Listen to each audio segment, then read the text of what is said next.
চমৎকার ভাবে যিনি আমার কথার আমার যে জানার বাসনা ছিল অত্যন্ত চমৎকার ভাবে রেখে গেলেন। আশা রাখি এখানে যারা আছেন সব কথা বুঝতে পেরেছেন। ধন্যবাদ জানাই আমার বাবাজিকে। সুন্দর একটি গান শুনলাম, পীরের বাড়ি ভক্তের কাবাত যে কইরাছে জিয়ারত। চমৎকার কথা। সেখান থেকে আমার কিছু জানার বাসনা থাকবে, কিছু কিছু জায়গায় আমার একটি কথা থাকবে। তো একটি গান দিয়ে শুরু করি। একজন মানুষ যতই অন্যায় করুক না কেন, সে যখন আমার মাওলার কাছে দু চোখের পানি ঝরে আমার মাওলার কাছে ক্ষমা চায়, আমার মাওলা তখন কি ওই বান্দাকে ক্ষমা করে দেয়। একটি গান রাখছি, তারপর আরো কিছু আলোচনা থাকবে ছোট করে। আলোচনা তো আমার বাজান করবে, আমি শুধু একটু খোঁচা দিব। আসলে আপনারা দেখতেছেন মানুষটা কিন্তু ছোট, কিন্তু ছোট হইলেও যেটুকু আছে ওইটুকুর মধ্যে শুধু বুদ্ধি আর জ্ঞান। সুতরাং মানুষ দেখে কখনো বিচার বিবেচনা করা যায় না তার ভিতর কি আছে। একটা পাগলের মধ্যে এমন কিছু পাওয়া যায় যেটা একজন ভালো মানুষের ভিতরে থাকে না। অতএব মানুষ দেখে কখনোই ওর যোগ্যতা যাচাই করা ঠিক না। আমার বাজান অনেক কিছু জানেন, অনেক জ্ঞানের অধিকারী। সেখান থেকে আমি আজকে জানব।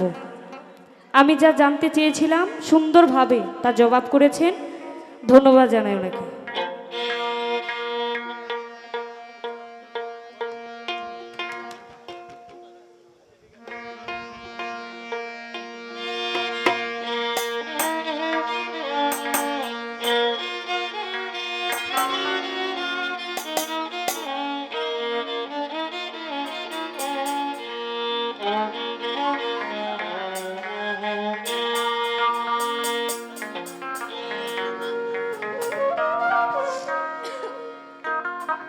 তো রাত্রে গভীর হবে, আমাদের গানগুলো একটু ভারী হয়ে যাবে, মাওলার কাছে ফরিয়াদ থাকবে। সেখান থেকে একটি গান। শত পাপ ক্ষমিয়া আদর সোহাগে দিয়া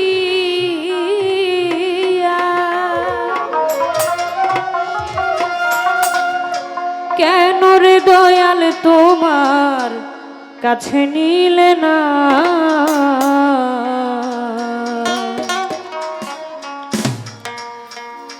ওই দিলে না নবীর শরাব, দিলে না নবীর শরাব, দিলে না।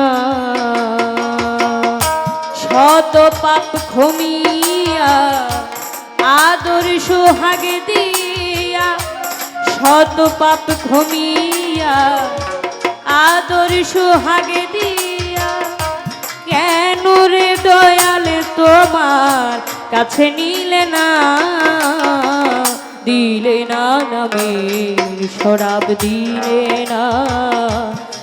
না নবীর শরাব, দিলে না।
কাছে নিলে না গুরু আমায় জেনে দিনহীন, কাছে নিলে না, দিলে না নামের শরাব, দিলে না, দিলে না নামের শরাব, দিলে না।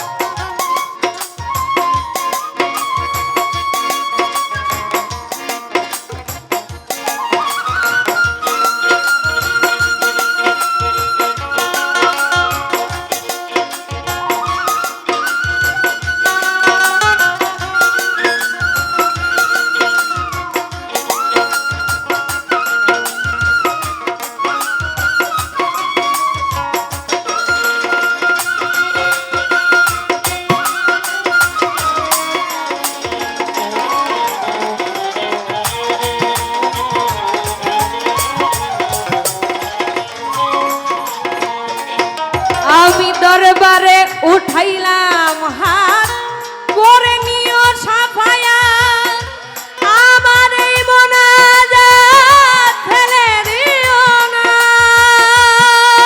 ও দয়াল গো।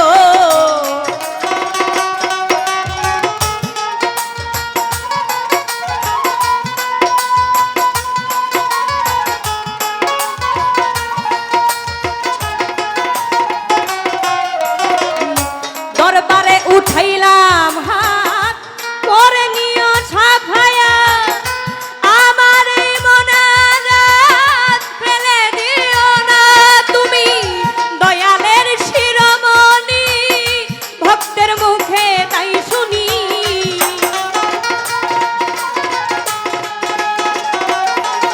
তুমি দয়ালের শিরোমণি, ভক্তের মুখে তাই শুনি। হে দয়াল অভিমানী মান করো না দয়াল, হে দয়াল অভিমানী মান করো না, দিলে না নামের শরাব, দিলে না, দিলে না নামের শরাব, দিলে না।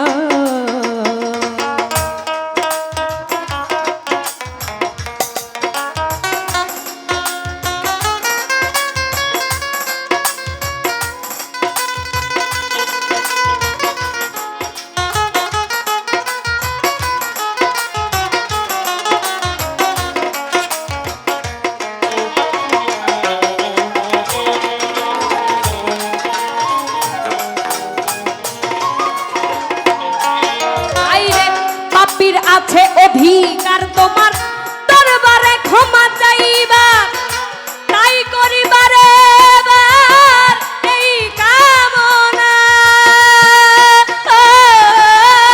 দয়াল গো।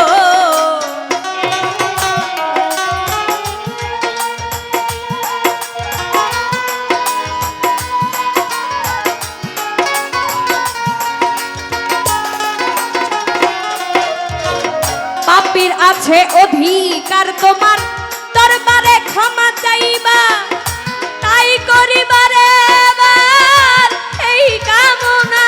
যদি না তোরে এই ভাঙা তরি, কিসের নামের গৌরব করি,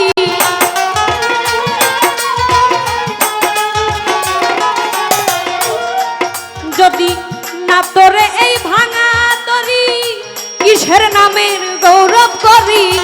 হে দয়াল গিরিধারী চির অজানা গুরু, হে দয়াল গিরিধারী চির অজানা, দিলে না নামের শরাব, দিলে না, দিলে না নামের শরাব, দিলে না।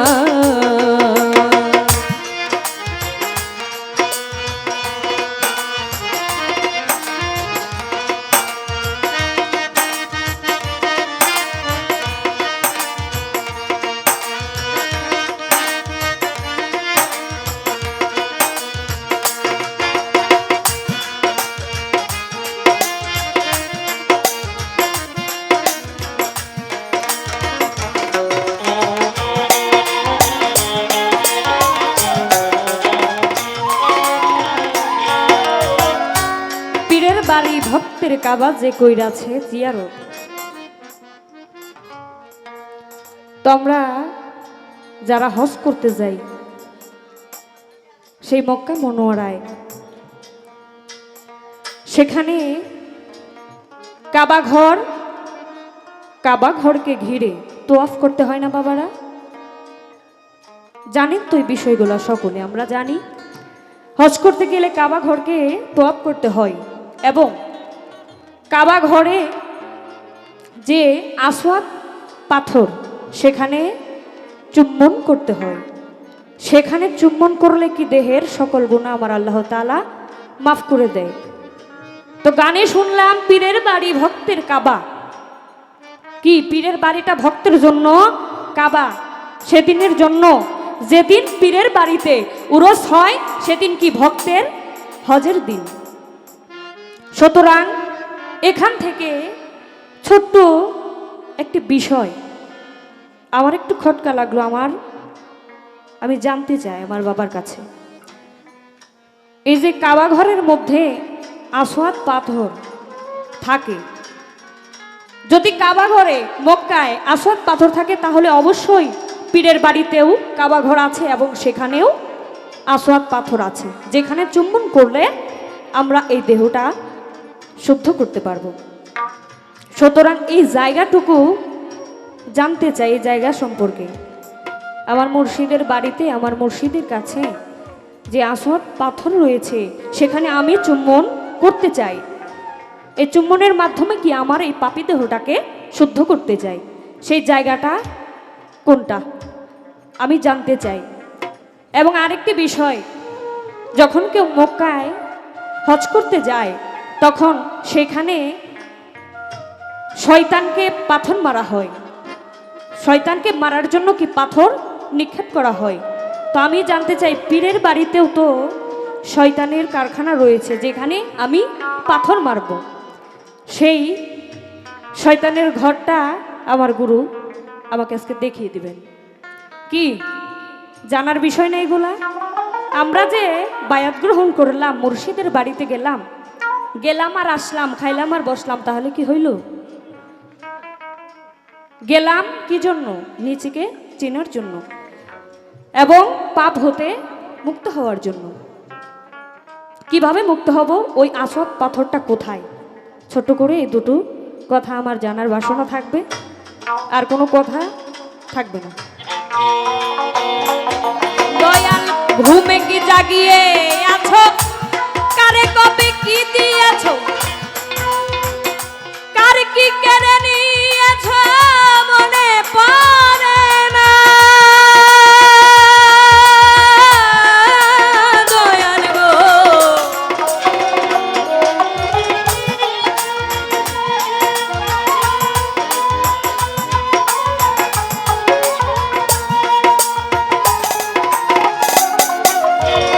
ঘুমে কি জাগিয়ে আছো? কার কবে কি দিয়েছো? কার কি কেড়ে নিয়েছো? মনে পড়ে না। এই কি রে তোমার স্বভাব? দয়ার বদলা অভিশাপ।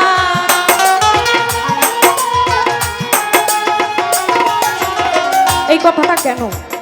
আমার আল্লাহ পরম করুণাময়, অতি দয়াশীল। তাহলে আপনারা লক্ষ্য করবেন, কিছু কিছু মানুষ অস্বাভাবিকভাবে জন্ম নেয় না? কারো হাত নাই, কারো পা নাই। কেন? আবার আল্লাহ তো দয়াশীল, তিনি সব পারেন। ইচ্ছা করলে কি পারতেন না ওই লোকটার সব কিছু দিয়ে পরিপূর্ণ করে পৃথিবীতে পাঠাইতে? আবার আল্লাহ কেন ওনাকে ওইভাবে পাঠিয়েছেন? এর মধ্যেও কি রহস্য আছে না? তাই এখানেই এই কথাটা। ঘুমে কি জাগিয়ে আছো? কারে কবে কি দিয়েছো? কার কি কেড়ে নিয়েছো? মনে পড়ে না। এই কি রে তোমার স্বভাব? দয়ার বদলায় অভিশাপ।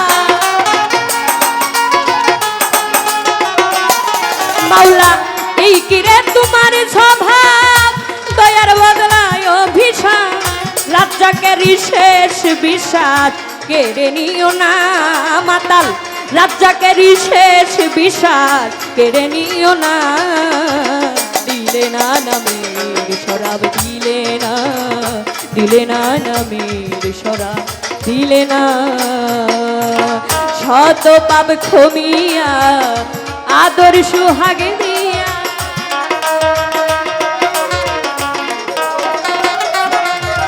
শত পাপ ক্ষমিয়া আদর সুহাগে দিয়া, কেন রে দয়াল তোমার কাছে নিলে না বন্ধু, কেন রে গুরু তোমার কাছে নিলে না। দিলে না নামের শরাব, দিলে না, দিলে না নামের শরাব, দিলে না, দিলে না নামের শরাব, দিলে না, দিলে না নামের শরাব, দিলে না।